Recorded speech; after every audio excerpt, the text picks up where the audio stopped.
My name is Stupid, and it's a pleasure to meet you all here today, although I'm pretty sure you've already met me. Don't you ever just think, I wonder what her hair looks like? Is she a blonde, brunette? Does she have long hair or short? Is it curly or straight? Hold on, is she bald? And does she sleep in that thing? Does she shower in it too? And how does she wear it in the summer? I mean, it's way too hot. I'd never be able to do that. But she's lucky it's winter, because when it rains, she doesn't even need an umbrella. This cloth is practically waterproof. So why is she forced to wear it? We all have to reveal our identity, so she should too. And what is she doing at school? Her husband won't allow her to work. She has to stay at a home of domestic abuse. And if she has no hair, what is that thing at the back of her head? Is it a hidden bomb? So wait, now she's bold, oppressed, and a terrorist too? Hi, my name is Muslim Girl, and it's my pleasure to meet you here today. Although I hope you've already met at least one of me. This cloth is called a hijab, and in Arabic it translates to a barrier, a partition. You have an issue with me concealing my identity when the real issue is what you define as identity. The only thing I'm covering is the shape of my body and color of my hair, so is physical appearance what you see as identity? Because I'm struggling to find that definition in any dictionary. It's like being angry at your curtains as they prevent us from seeing the inside of your home, but does that make your home any less beautiful? But you tell me it does, so quickly go take down your curtains, for they're making your homes feel oppressed and insecure.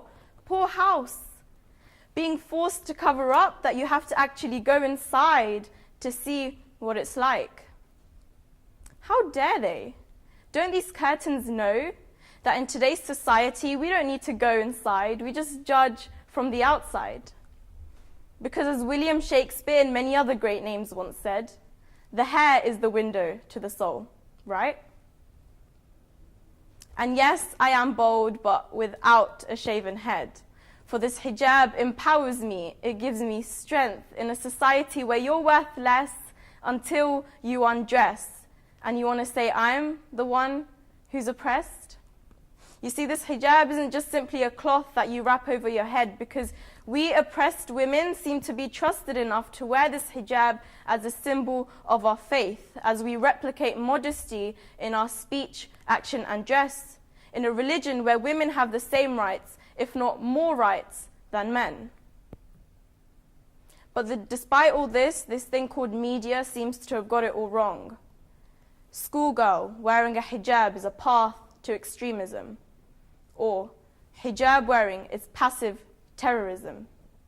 What's sad is that these articles aren't more than a couple of years old, and these are just two examples of many, many more.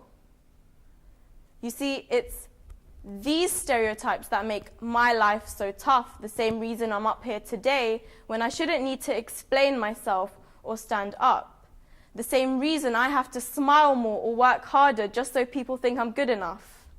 The same reason I get those uncomfortable stares on the train. I mean, do these people really think I'm about to blow up? The same reason I can't just mind the gap between the platform and the train, but I have to stand much further away. The same reason you have to come 2 hours before your flight because of those long queues at airport security. I take full blame. And as for us terrorists responsible for September 11, 2001, the same ones behind Paris, London, and Manchester bombs, our attacks make headlines. I thank the media for our publicity. When only 12% of terrorist attacks were committed by the so-called Muslims in the US. Yet that 12% get 40% more coverage than any other extremist event.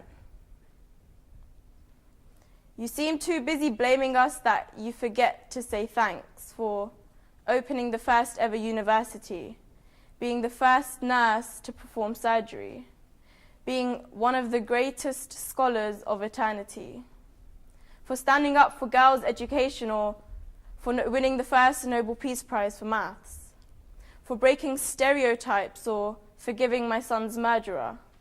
How about for being a fighting pilot against the IS? I could honestly keep going, but for now, I hope I've earned your respect.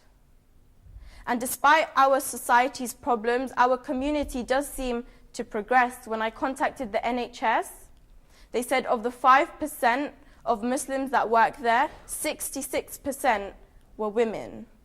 That's, of course, taking into account those who may or may not claim to be Muslim. So the next time you wonder what her hair looks like, let me clarify that this hijab is not on my head out of force or luck, but out of choice and out of love for my God. As for my future husband, domestic abuse is a great sin, and like I said before, in some ways I have more rights than him. And I will be who I want to be, and let this hijab be my voice, the voice to my freedom, strength, and beauty. It opens my path to much choice. So hi, my name isn't bold, oppressed, and a terrorist too. My name is proud hijabi Muslim girl, and it was my pleasure to meet you. Thank you.